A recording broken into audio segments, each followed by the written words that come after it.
കോതമംഗലം കുട്ടമ്പുഴയിൽ കാട്ടാന ആക്രമണത്തിൽ യുവാവ് മരിച്ചു. കുട്ടമ്പുഴ ക്നാശ്ശേരി സ്വദേശി എൽദോസ് ആണ് മരിച്ചത്. ബസ് ഇറങ്ങി വീട്ടിലേക്ക് പോകുമ്പോൾ കാട്ടാന ആക്രമിക്കുകയായിരുന്നു. ഇന്നലെ വൈകിട്ടായിരുന്നു സംഭവം. എൽദോയുടെ മരണത്തെ തുടർന്ന് നാട്ടുകാർ പ്രതിഷേധവുമായി രംഗത്ത് വന്നു. മൃതദേഹം ആശുപത്രിയിലേക്ക് മാറ്റാൻ ആദ്യം നാട്ടുകാർ സമ്മതിച്ചില്ല.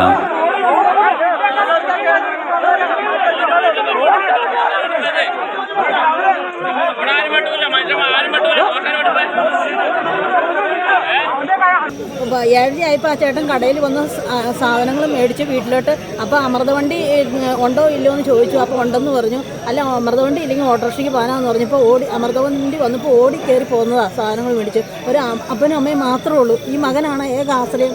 രാവിലെ പണിക്കും വേലയ്ക്കുമായിട്ട് ഇറങ്ങി തിരിച്ചതാണ്. വൈകുന്നേരം 8:30 വീട്ടിൽ അമ്മ ചോറും ആയിട്ട് കാത്തിരുന്നു. ഇപ്പം മകൻ്റെ അവസ്ഥ എങ്ങനെയാണ്? കഷ്ണങ്ങളല്ല, ആളില്ലാത്ത അവസ്ഥയാണ്. പണ്ടും കൂടെ എല്ലാം പുറത്ത് കിടക്കുന്നു, ഒന്നുമില്ല. എന്താ അവസ്ഥ? ഇനി ഇതുപോലെ ഒരു ദാരുണ്യമൊന്നും ഞങ്ങൾ സമ്മതിക്കില്ല. അങ്ങനെയാണെങ്കിൽ ഈ ജനത്തെ എല്ലാവരും നിങ്ങൾ കൊന്നാൽ മാത്രമേ നടക്കുകയുള്ളൂ, അല്ലാതെ നടക്കില്ല. ബസ്സിന് ഇപ്പോൾ വന്ന് അമൃത ബസ്സിന് വന്ന് ബസ്സിൽ നിന്ന് ഇറങ്ങി പണിയും കഴിഞ്ഞ് വീട്ടിലേക്ക് പോകാൻ വേണ്ടി നടന്ന് വീട്ടിലേക്ക് പോയ വഴിക്കാണ് ഈ ആന പിടിക്കണത്. ആന പിടിക്കണമെങ്കിൽ ഇവിടെ ഒരു വെട്ടമൊന്നും വിളിച്ചെന്ന് പറഞ്ഞാൽ ആന ഈ വഴിക്കൊന്നുമില്ല.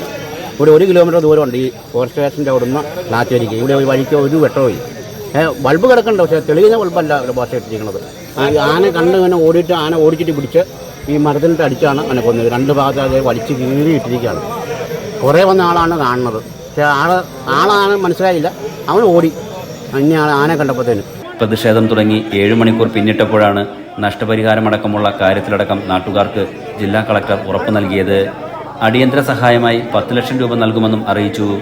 ഇതിൽ 5 ലക്ഷം രൂപയുടെ ചെക്ക് സംഭവ സ്ഥലത്ത് വച്ച് തന്നെ കുടുംബത്തിന് കൈമാറുകയും ചെയ്തതോടെയാണ് പ്രതിഷേധം താൽക്കാലികമായി നാട്ടുകാർ അവസാനിപ്പിച്ചത്. നാട്ടുകാർ ആവശ്യപ്പെട്ട പ്രകാരം ട്രെഞ്ചുകളുടെ നിർമ്മാണം ഇന്ന് തന്നെ തുടങ്ങും. പ്രദേശത്ത് വൈദ്യുത വിളക്കുകൾ സ്ഥാപിക്കാനുള്ള നടപടികൾ ഇന്നു മുതൽ ആരംഭിക്കും. സോളാർ ഫെൻസിംഗിന്റെ ജോലികൾ 21-ന് ആരംഭിക്കും. തൂക്ക് സോളാർ വേലി സ്ഥാപിക്കും.